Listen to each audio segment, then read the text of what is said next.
So let's cover how to do depth first search using a binary tree. And also we're going to cover the different order of traversal that you get by positioning when you print the node in question. So I'll talk about that, and I'll also talk about kind of how we're using recursion to do this. And then we're going to take a look at it in PythonTutor. So in order to get started here, what we need to do is define a DFS visiting function, basically. And so we'll pass in node. And in there, all we really want to do is check to make sure node is a thing. And then we will print node.data. And then we will call DFS on node.left and DFS on node.right. So far, and then what we'll do to kind of kick it off is say DFS on self.root. So I'm calling DFS down here. So if we do this, this is a deceptively simple algorithm. And if you run it, you can kind of see what happens here. We'll print the root node first, because what we did is we passed in self.root, right? And then we called DFS. And then, so self.root became node. So it was true. And then we printed its data first, 9. Then we did it for left, that's 5. And then we did it for right, and that's 3. And during doing it for 5, what we also did was print 5 and 3's children, right? So if you look at what the table looks like, so we printed basically this first, then we printed this 5, and then we printed 3, then we printed 7, and then we printed 11, right? So it went 9, 5, 3, 7, 11. 9, 5, 3, 7, 11.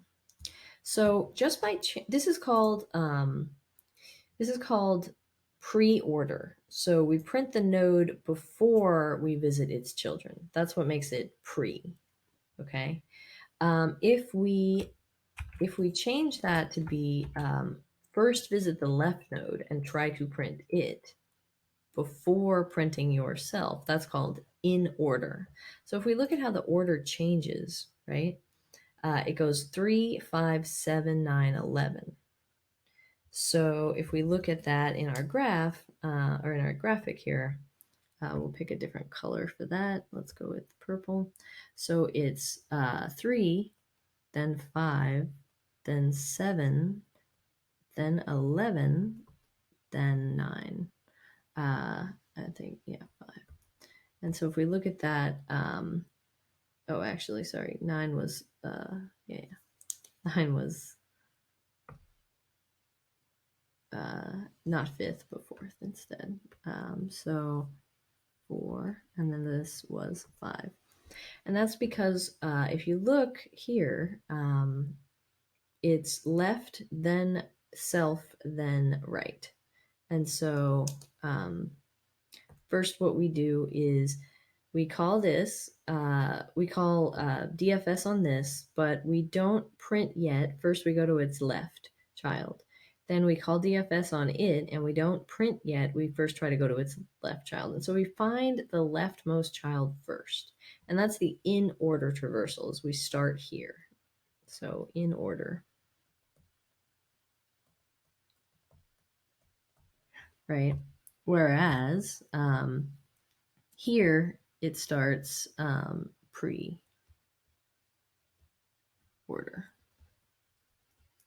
Right? So yeah, so that's in order versus pre-order. And then the same type of idea kind of holds here if you just move it to after you visit the children, right? Oops. And data. And so if you run that, you see that it's 3, 7, 5, 11, 9. So 3, 7, 5, 11, 9. First we go all the way left, and I'll change this to green. So it's 3, then 7, then 5, then 11, and then 9. And so we start here with post order, right?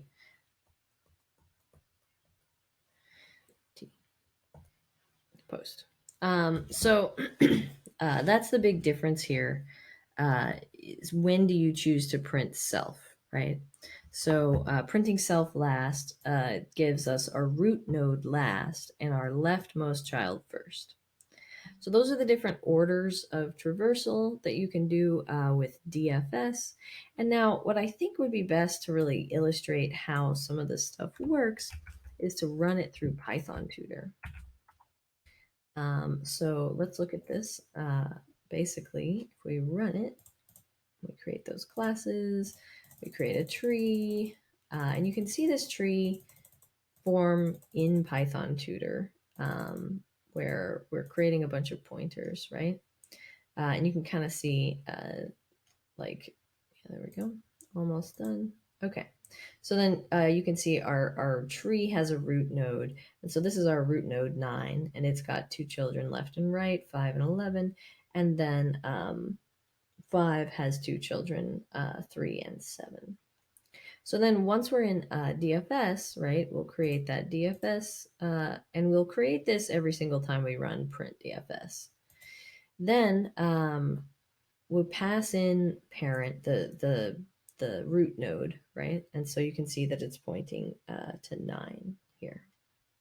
So then if it exists, and it does, then we call it again. And so now this second call, right, is pointing to 5, but we haven't printed yet.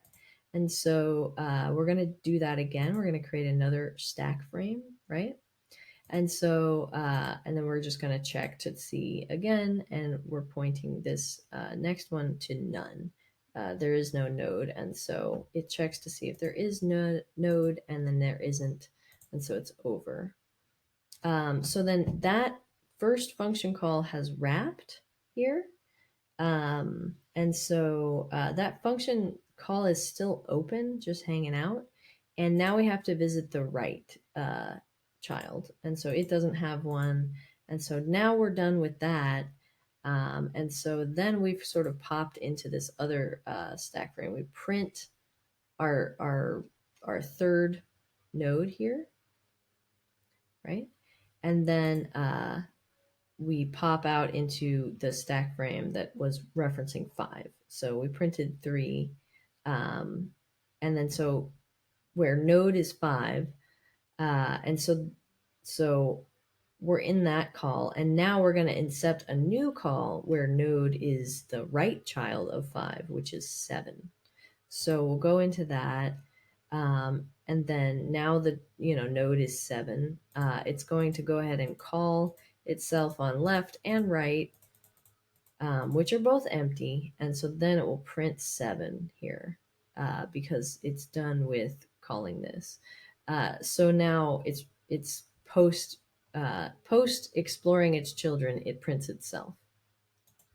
So that's why post order, in order, and pre-order give us those different combinations, is because it's the order at which you visit the children and attempt to print yourself, right? And so yeah, we go into 11, and then all those stack frames, you can see them collapse, freeing up memory on the stack. So that's very useful when you've got a tree of kind of indeterminate depth. You don't know, but you know that the depth of the tree is not going to exceed like the count of the tree, right? The max number of call stacks that we can have is the height or depth. They're both kind of used interchangeably, of the tree itself. So yeah, that's kind of why we're allowed to use recursion here. Even though we're iterating over a big data structure, the maximum space usage by these functions is the height of the tree, and so it's less. It's basically just looking at one section of the tree at a time. All right.